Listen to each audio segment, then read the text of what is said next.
ৰিমোটৰ সময় প্ৰত্যেকগৰাকী জনতালৈ দিবলৈ লৈছো ডাঙৰ খবৰ যিসকল মানুহে ভিডিঅ'টোত ক্লিক কৰিছে অনুগ্ৰহ কৰি ভিডিঅ'টো স্কিপ নকৰি প্ৰথমৰ পৰা শেষলৈ চাই থাকিব কিয়নো এইটো ভিডিঅ'ৰ মাজত আমি আলোচনা কৰিম যিসকল মানুহে এনআৰসি বনোৱাৰ সময়ত আধাৰ কাৰ্ডৰ বায়োমেট্ৰিক দিছিল সেই সকল মানুহে কিন্তু এতিয়ালৈকে আধাৰ কাৰ্ড বনাব পৰা নাই তো আপোনালোকৰ পৰিয়ালৰ কোনো সদস্যই যদি এনআৰসিৰ সময়ত আধাৰ কাৰ্ডৰ বায়োমেট্ৰিক দিছিল কিন্তু এতিয়ালৈকে আধাৰ কাৰ্ড লাভ কৰা নাই লগতে নতুনকৈ আধাৰ কাৰ্ডৰ এপ্লাই কৰিব পৰা নাই তেন্তে অনুগ্ৰহ কৰি ভিডিঅ'টো স্কিপ নকৰি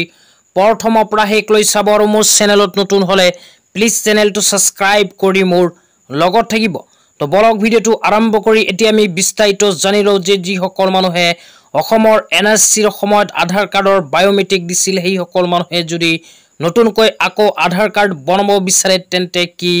কৰিব লাগিব তো আপোনালোকে মোবাইল স্ক্ৰিনত চাব পাৰিছে এনেকুৱা এখন আপডেট ইতিমধ্যে আমাৰ হাতত আহি পৰিছে তো ইয়াতে কি কোৱা হৈছে এতিয়া আপোনালোকক বিতংভাৱে জনাইছো অনুগ্ৰহ কৰি ভিডিঅ'টো স্কিপ নকৰি চাই থাকিব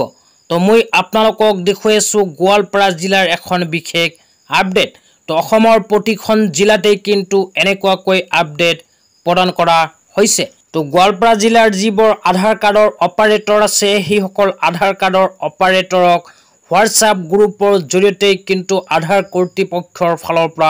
এনেকুৱা এখন নটিফিকেশ্যন লগতে গুৰুত্বপূৰ্ণ আপডেট প্ৰদান কৰিছে তো ইয়াতে কি লিখিছে এতিয়া আপোনালোকক পঢ়ি শুনাই দিছো তো ইয়াতে লিখা আছে অপাৰেটৰ কেইজনক এটা কথা এনআৰসিৰ বায়োমেট্ৰিকৰ কাৰণে যিমান মানুহে আধাৰ পোৱা নাই কালিৰ পৰা ডিসি অফিসত এপ্লিকেশন কৰিব দিয়া সব কথাটো কৈ দিয়া আৰু নহলে তোমালোকে এপ্লিকেশন বিলাক ৰাখি দিয়া তো যিসকল মানুহে এনআৰসিৰ সময়ত আধাৰ কাৰ্ডৰ বায়োমেট্ৰিক দিছিল সেই সকল মানুহে যদি আধাৰ কাৰ্ড পোৱাৰ কাৰণে কোনো সমস্যাত পৰিছে তেন্তে নিজ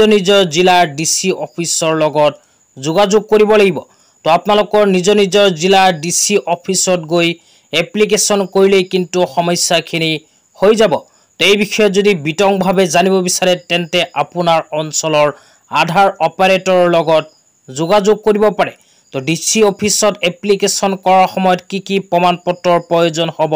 এতিয়া আপোনালোকক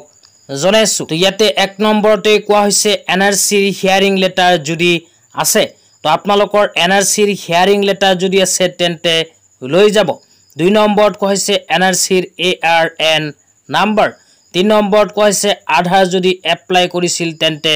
ৰিসিপ্টখন লৈ যাব ইয়াৰ লগতে 4 নম্বৰত কোৱা হৈছে আৰু স্ট্যাটাস অফ আধাৰ এনৰোলমেন্ট তো আপোনালোকে আধাৰ কাৰ্ডৰ কাৰণে যে এপ্লিকেশন কৰিছিল তাৰ এখন স্ট্যাটাস লগত লৈ যাব লাগিব তো সাধাৰণতে এই কেইখন প্ৰমাণপত্ৰ লৈ আপোনালোকে ডিসি অফিসত গৈ এপ্লিকেশন কৰিলে কিন্তু আধাৰ কাৰ্ডৰ সমস্যাখিনি সমাধান হৈ যাব তো আজি ইমানেই ভিডিঅ'টো চাই কেনে পালে নিশ্চয় কমেন্ট কৰি জনাই দিব তো ধন্যবাদ।